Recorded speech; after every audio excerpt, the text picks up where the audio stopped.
Female athletes who sacrificed so much for their sport are being pushed out of athletics.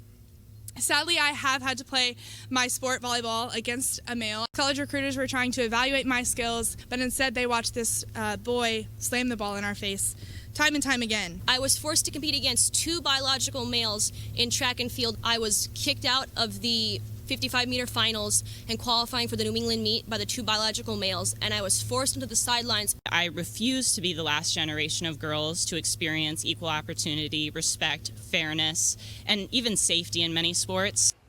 Female athletes speaking out on the importance of protecting women's sports as House Republicans passed a bill to do just that.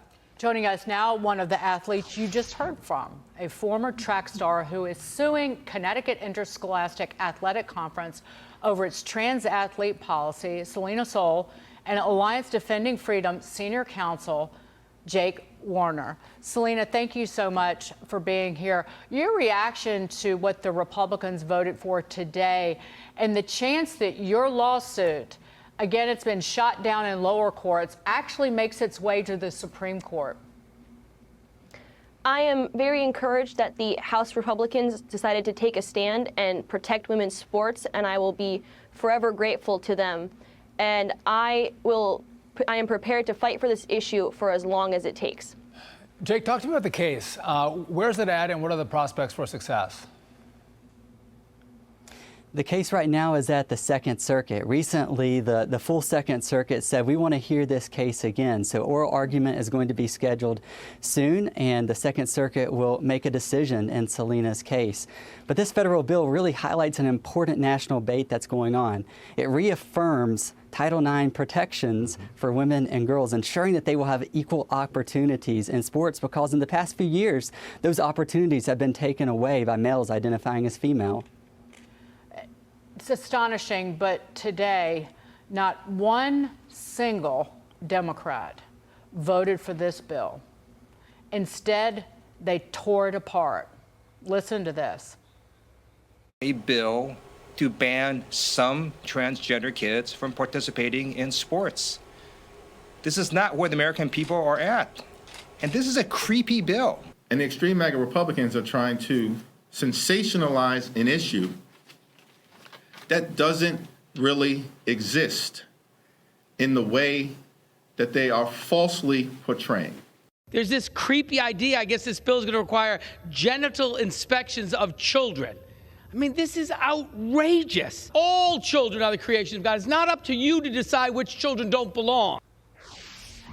Selina, is this a problem that doesn't exist?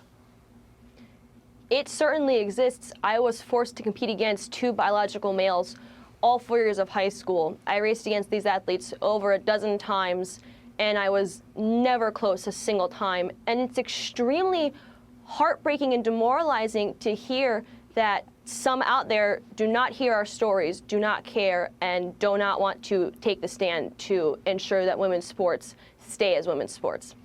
You know, Jake, I spent 9 years in Congress, and I was a Republican. I spent a lot of time hearing Democrats talk about how Republicans hate women, Republicans won't stand up for women. And this was a perfect opportunity for Democrats to stand up and go, I'm going to protect real women to compete in sports against other real women. And here, every single Democrat actually voted no. It's truly disappointing. Title IX for over 50 years now has ensured equal opportunities and fair play for women in athletics. But in recent years, males have been competing and dominating in female sports, really jeopardizing their opportunities to win and to get equal opportunities as their male counterparts. And this federal bill that the House Republicans just passed, it goes a long way to ensuring fair play for everyone. And we hope that the bill moves forward. 21 states already have passed similar legislation ensuring fair play for women and girls. Selina, what opportunities did you lose because you were forced to compete against biological men on a women's sports team in women's track and field? There's no telling exactly what I lost out on by being eliminated from qualifying for further meets because the top two spots were taken by biological males. I was forced on the sidelines in my own event in the 55-meter dash at the New England regional meet, where I ended up receiving all New England honors in the 2 other events that I competed in, and I should have been at that race, should have been able to show off my skills to college scouts, but unfortunately instead 2 biological males were there instead of me.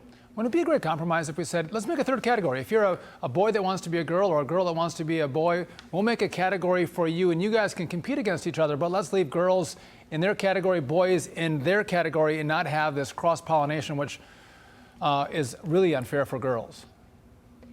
I'm not sure what exactly should be done, but what I do know is that we need to ensure that women's sports stay as women's sports. I couldn't agree more, Selina. Thank you for joining us, and Jake, you as well. Keep up the fight. And listen, Selina, thank you for standing up and pushing back and letting your voice be heard for other girls out there who may not be as strong as you. We appreciate it. And I know so many girls out there appreciate you as well. Thank you. Thank you.